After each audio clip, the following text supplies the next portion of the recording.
నమస్కారం, నా పేరు బాలా. బీసీఎన్ న్యూస్ కి స్వాగతం. ముందుగా ముఖ్య అంశాలు.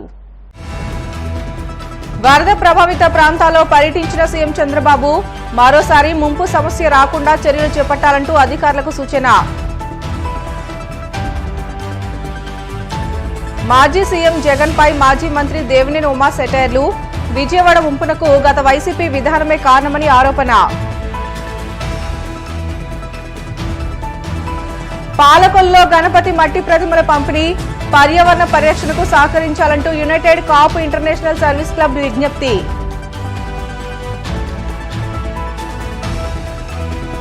భీమడలలో ఘనంగా గురు పూజోత్సవం. ముఖ్య అతిథిగా హాజరైన టీడీపీ మాజీ ఎమ్మెల్యే గన్ని వీరాంజనేయులు. విజయవాడ నగరంలోని వరద ప్రభావిత ప్రాంతాల్లో సీఎం చంద్రబాబు మరోసారి పర్యటించారు. ఎనికేపాడు వద్ద ఏలూరు కాలువ దాటి బొడమేరు ముంపు ప్రాంతాలను ఆయన పరిశీలించారు. బల్లకట్టుపై వెళ్లి ముంపు ప్రాంతాల్లో సీఎం పర్యటించారు. గండ్లు పడిన ప్రాంతాల్లో పనులపై అధికారులతో ఆయన చర్చించారు. దెబ్బతిన్న పంటల వివరాలను అడిగి తెలుసుకున్నారు. కేసరపల్లి వద్ద బొడమేరు కాలువపై వరద ఉధృతిని సీఎం పరిశీలించారు. విజయవాడకు ఇలాంటి విపత్తు మళ్లీ రాకుండా చర్యలు తీసుకోవాలని అధికారులను ఆదేశించారు.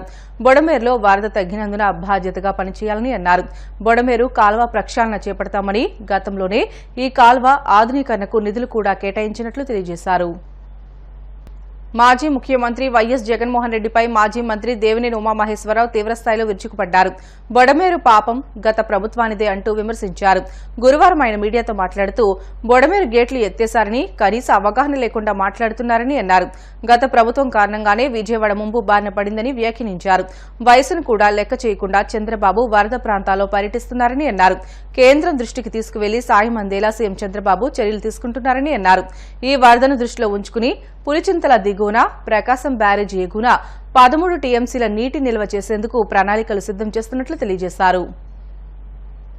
ఇవాళ సింగనగరం కావచ్చు, అటు మైలవరం కావచ్చు, విజయవాడ సెంట్రల్ నియోజకవర్గం కావచ్చు, ఈస్ట్ నియోజకవర్గం కావచ్చు, అటు పెనమలూరు కావచ్చు, గన్నవరం కావచ్చు, డెల్టా ప్రాంతాల్లో ఉన్న ఇటు గుడివాడ కావచ్చు, పామర కావచ్చు, కైకలూరు కావచ్చు, అన్ని నియోజకవర్గాల్లో బుడమేరు వరద బారిన పడి అటు రైతాంగం లక్షలాది ఎకరాల్లో పంటలు దెబ్బతిన్నాయి.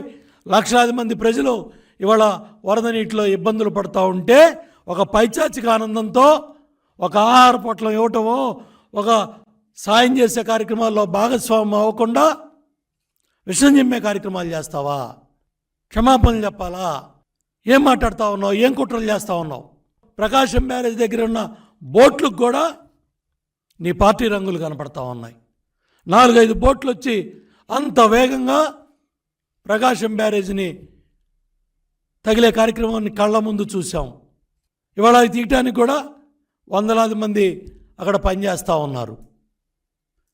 గతంలో కూడా నీ ప్రభుత్వ హయాంలో పులిచింతల గేటు కొట్టుకుపోయిన గేటు పెట్టడానికి నీకు 4-5 ఏళ్ళు పట్టింది.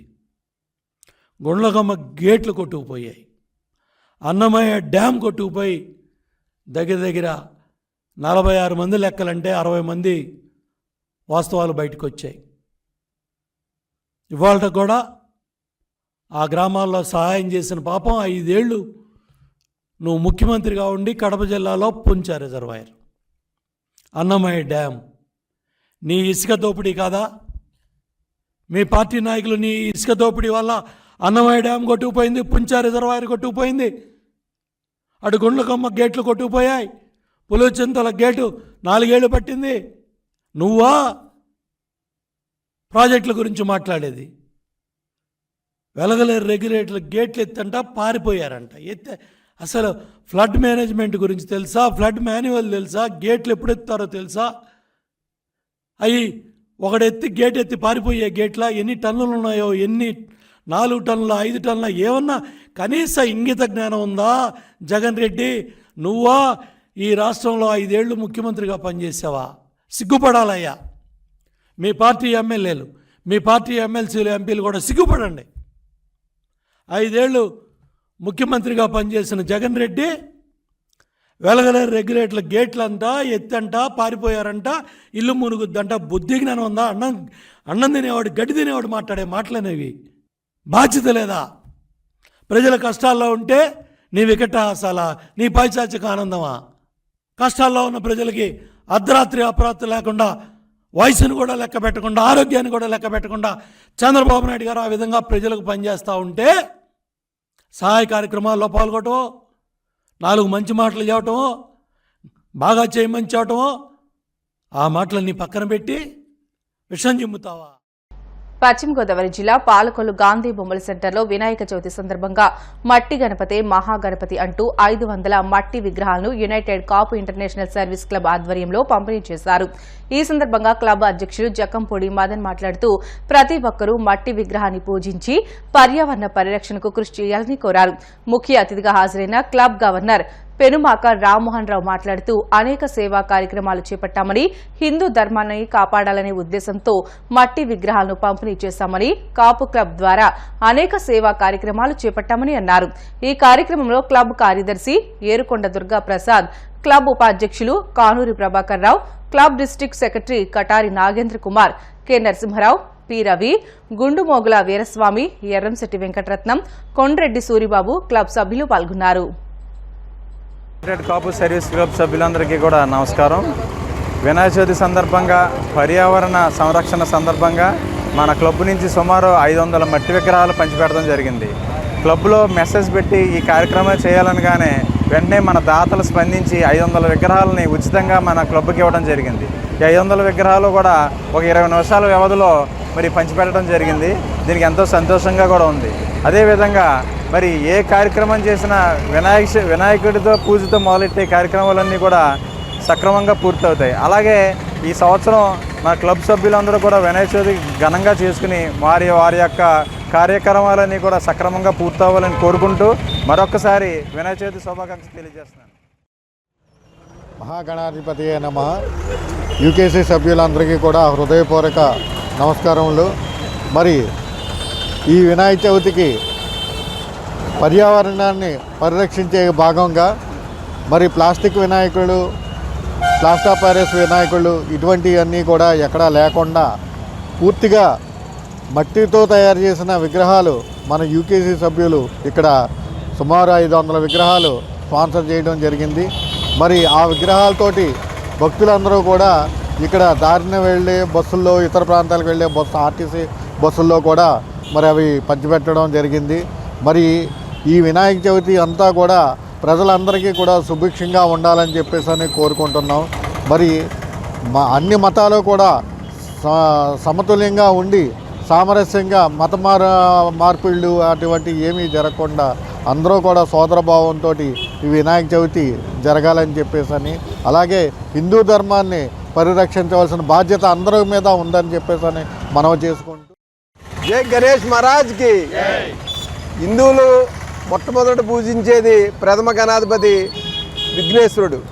అందరూ కూడా ఫస్ట్ వినాయక చవితి విఘ్నేశ్వరుడి దగ్గర పిల్లలు పుస్తకాలు పెట్టి, అలాగే అందరూ వ్యాపారస్తులు అందరూ కూడా వినాయకుడితో పూజ స్టార్ట్ చేస్తారు. అలాగే మా యునైటెడ్ కాపు ఇంటర్నేషనల్ క్లబ్ నూతన బాడీ ఈ వినాయక చవితి సందర్భంగా 500 వినాయకుల ప్రతిమలను పంచిపెట్టడం జరిగింది. అంతేకాదు ఆ వినాయక ప్రతిమ, ఆ వినాయక వ్రత కథ సంబంధించినటువంటి పుస్తకాలను కూడా ఈరోజు పంపిణీ కార్యక్రమం చేయడం అంతా కూడా ఉచితంగా. మట్టి వినాయక ప్రతిమలకే పూజలు చేయాలని కాకినాడ ఎంపీ తంగిళ్ల ఉదయ్ శ్రీనివాస్ పేర్కొన్నారు. కాకినాడలోని ఎంపీ కార్యాలయంలో అడబాల ట్రస్ట్ ప్రచురించిన వినాయక వ్రత పుస్తకాలను ఎంపీ ఆవిష్కరించారు. ఈ సందర్భంగా ఆయన మాట్లాడుతూ ఉప ముఖ్యమంత్రి పంచాయతీరాజ్ శాఖ మంత్రి పవన్ కళ్యాణ్ సూచనల మేరకు ప్రతి ఒక్కరూ మట్టి వినాయక ప్రతిమలను పూజించాలని కోరారు. మట్టి వినాయక ప్రతిమలను ఎక్కడైనా ఏ నీటిలోనైనా నిమజ్జనం చేయవచ్చునని అన్నారు. మట్టి వినాయక ప్రతిమతో ఉన్న ఫోటోను ముద్రించి వినాయక వ్రత పుస్తకాలు పంపిణీ చేస్తున్న అడబాల ట్రస్ట్ సేవలు అభినందనీయమని ఉదయ్ శ్రీనివాస్ పేర్కొన్నారు. ఈ కార్యక్రమంలో అడబాల రత్నప్రసాద్, నల్లం వాసు, ప్రసాద్ నాయుడు, నిమ్మకాయల వెంకటేశ్వరరావు, అడబాల సత్యనారాయణ, బొద్దరాజు సత్యనారాయణరాజు పాల్గొన్నారు. వినాయక చవితి వేడుకలు ప్రభుత్వం రాష్ట్ర వ్యాప్తంగా మనమందరం సెలబ్రేట్ చేసుకుంటాం.